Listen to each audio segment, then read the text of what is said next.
Hello, and welcome to my channel. Let's get the right screen, eh? Let's go through some dungeons, eh? We're gonna talk about the Conjuration dungeon that I built for my party, and how I came up with my ideas and all that junk. Delicious, delicious water.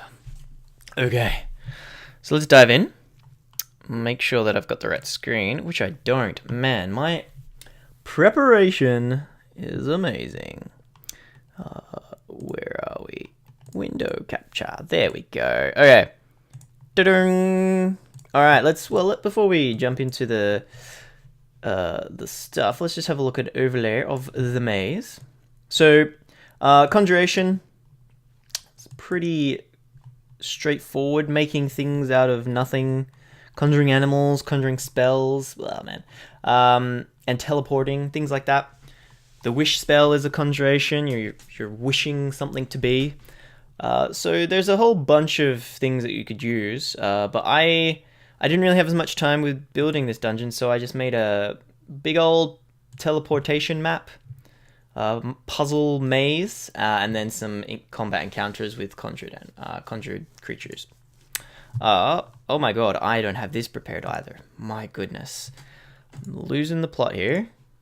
Ba-bum! Conjuration. Cool, so yeah, well, let's just quickly have a look what we got here. So, yeah, lots of, like, grease, fog cloud, you're creating these sort of spells out of nothing. You're conjuring them. Lots of conjuring creatures, find familiar, Dust Devil isn't one. Conjure minor elementals, conjure demony guys, all the conjuration stuff. Lots of teleporting, Misty Step, Thunder Step, Dimension Door, and then obviously all of the teleport and demi-plane stuff here. So I got an idea from someone on Reddit who was commenting on one of my videos, and he said a teleportation maze, and I was like, that's an awesome idea that I didn't think about, so I made it. And then I put some of these spells in there as traps. Like I said, I didn't have a lot of time to think about it, but let's just go through it anyway. So the players who are here, they have run half this dungeon already, so you might see the aftermath. But yeah, so each of these colored portals goes to different places. And basically, the goal that the players have is to go to all of these ones. So all of these portals here, they are glowing. And when you step on them, they stop glowing. And basically, they're like buttons. You just have to push in all the buttons and you'll teleport to the next part of the dungeon. They didn't know that starting out, but they figured it out. But yeah, so they go in if they go in the yellow one, then they teleport here. And then stepping on this blue one here, there's lots of them on the map. There's one here, there's one here, one here. So they're all over the place. But if they step on those blue ones, they teleport back to the start, and then they can go. So it's just a cool idea that someone gave me that I just sort of ran with. And it worked out really well, I think. We were running out of time at the end, so instead of them bumbling around for ages, I gave them hints and just basically told them where their last button was, which in hindsight was probably not the best idea. I should have just let them bumble around. Like, that's the point of a maze, is that they get lost in it. But yeah, so let's just go through the different sections. So the blue here, I had it so that this one was not glowing. All the others were, so this needed to be activated. This part is just an annoying little maze. It's a dead end. But if they walk on this one, they'll teleport to here. And if they walk on this one, they'll teleport back there. And if they do that, they basically activate this. So it was just you can't have a maze without having a dead end. Like, it has to have dead ends in it, otherwise it's not a real maze. So that was that. We have the red, which was down here.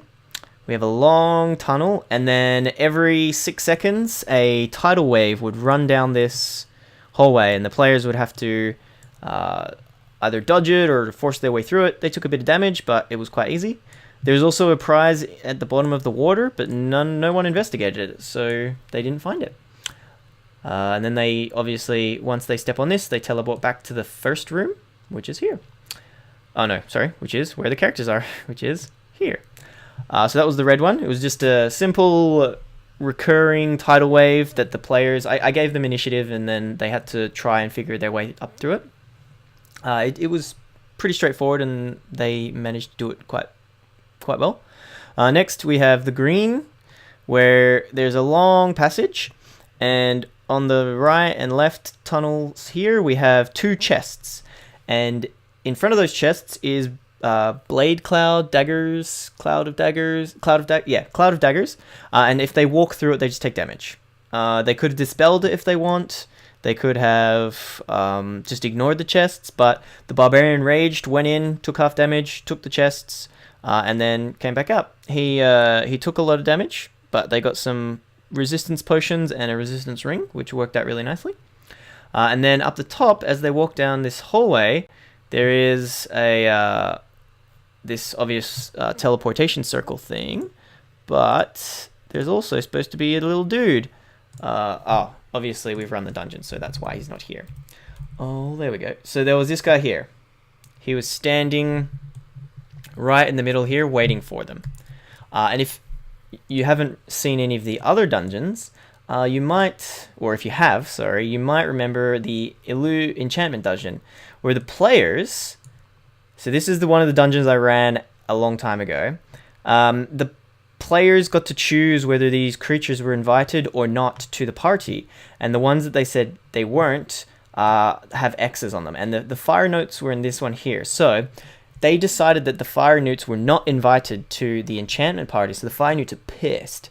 So I've added them in this dungeon, and they're just annoying little obnoxious losers. But the Conjuration wizard has given them Steel Wind Strike, which is a powerful spell. So basically, he just announces himself, tells them that they're doo-doo heads, attacks with Steel Wind Strike, hits all of them, and then runs away.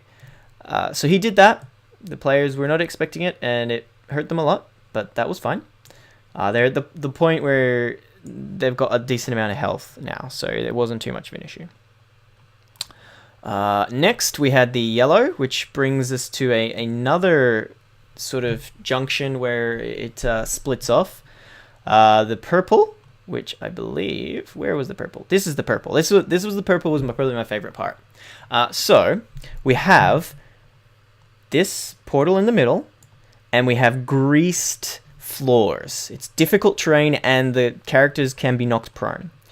Then, at the bottom... right here, we have one portal, and at the top, we have another portal. Now, this is taken from Xanathars. This is one of their extra special traps that they had in it, and it was so much fun. It was awesome. I changed it a lot because of the grease, making it a lot more difficult, and the fact that they could escape the room just by getting to this. So, it was difficult. It was more difficult in some ways, but the, defeating the trap or getting out of there was a lot easier, so that was no issue. I also made the damage that the boulder did less, but essentially how it works is this boulder is just rolling down, and at 10 on the initiative order, he comes down to the bottom, hits all of the players, goes into this portal, and then appears back up at the top again. So this is like a decline going this way. Whoop. And it just continually keeps going because the portal, it goes in the portal, goes to the portal, and keeps. So each round that it does extra damage. So the longer that the players take to get to the portal, or the longer it takes them to deal with the boulder, the more damage they're going to take.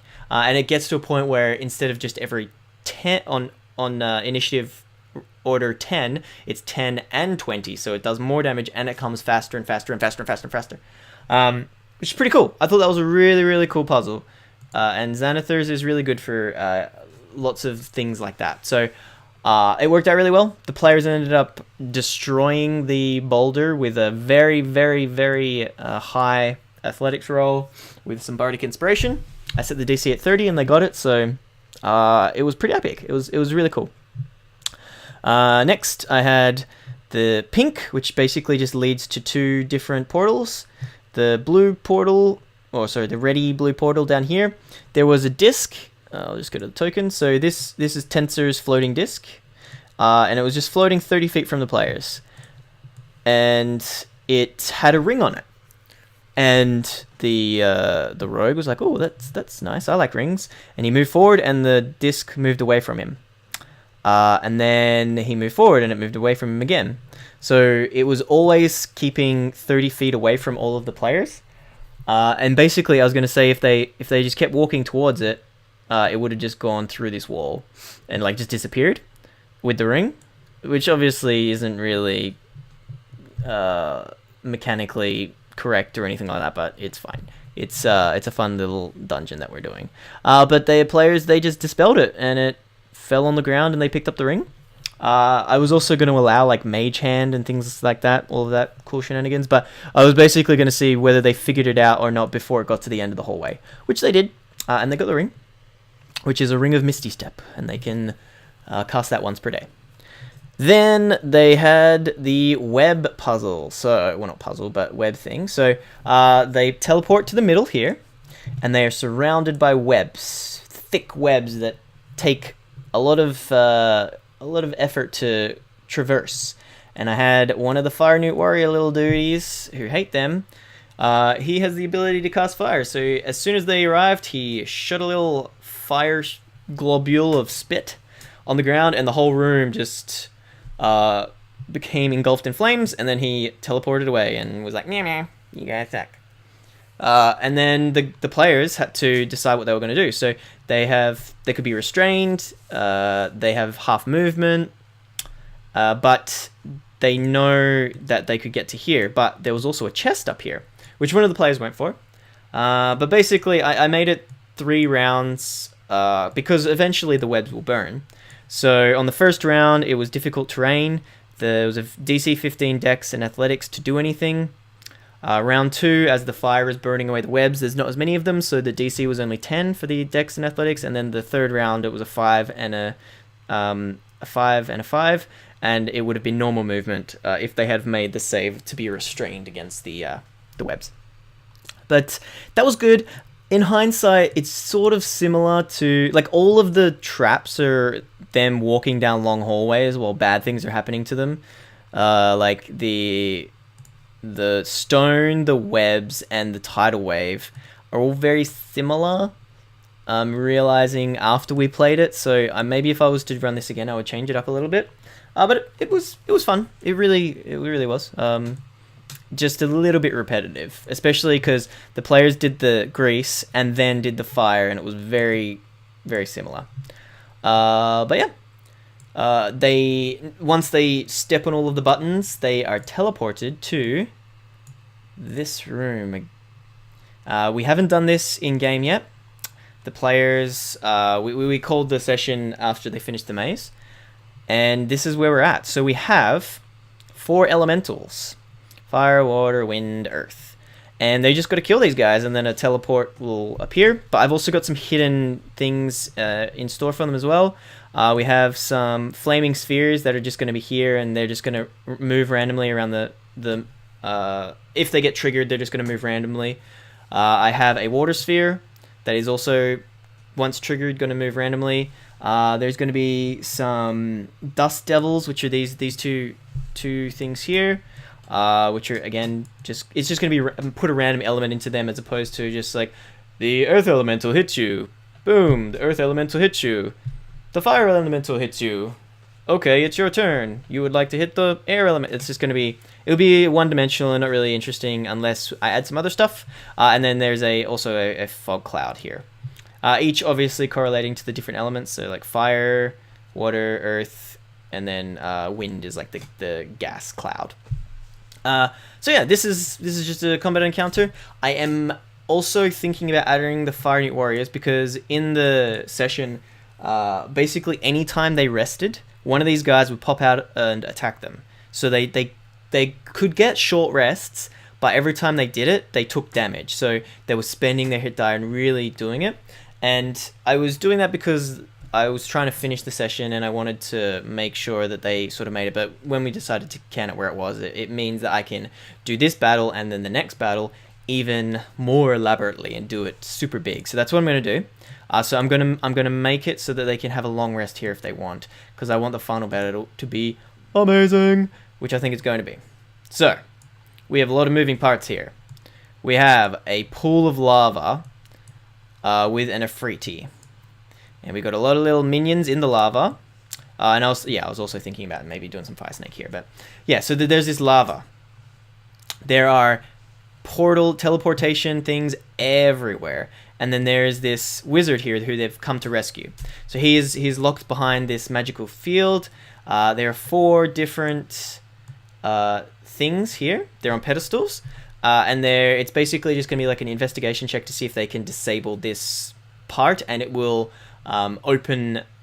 Basically, they're trying to open up the shield so that the wizard can come out and send all of these creatures that he accidentally conjured back to whence they came. So, just to show you how that works mechanically, there's 4 of these blue things on the pedestals here. So those 4, also you'll notice there's a lever down here. So, the 4 blue ones, once they have activated all 4, it'll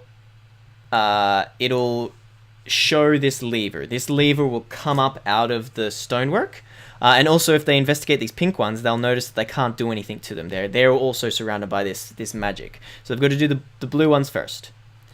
Then the lever will come up. Once they pull the lever, these ones will change back to like a blue color, and then they have to activate all 4 of them, and that's when the mage will come out. All the while, they'll be dealing with these little beasties in the middle, and I'm going to make it so that like lair actions happen with the lava. So maybe this side of the map gets engulfed in lava, then this side of the map gets engulfed in lava, or quarters, things like that. Which sounds really dangerous, but you can stand on all of these pillars, and also you have all of these teleportation things. So I'm going to make it so the players can just step in the yellow teleportation and they will be here. And vice versa. They just can keep running around and dodging and dipping and ducking and diving and doing all that junk. So it just gives them all of these different layers and dynamics that they can use to maneuver, because maneuvering in this fight is going to be very important. And it's a teleportation, it's a conjuration dungeon. So obviously the last fight should be teleportations all over the place. But yeah, we'll see how it goes. I'm not really sure yet how I'm going to introduce this lava going on one side. Maybe I'll say the whole room is tipping from side to side, and each turn it goes on one side or the other, just to give them warning, because lava damage is serious. Like, they're not that strong, and I don't want to just kill them because I want a fun fight. I also want it to be fair. But I think it is, as long as they figure that out, which they're good players and they're smart, so they'll deal with it. And if not, they'll get to make new characters, right? That's what people like to hear when they talk of TPKs. I've heard. But yeah, that's the rest of the dungeon. I think it's probably going to take a full session to run the 2 combat encounters, which is okay. I think this one is really interesting and it's going to be fun. I know as the DM, I'm going to enjoy it. But yeah, that's the dungeon. There's nothing really else to say about it. So I will stop recording and bumbling about.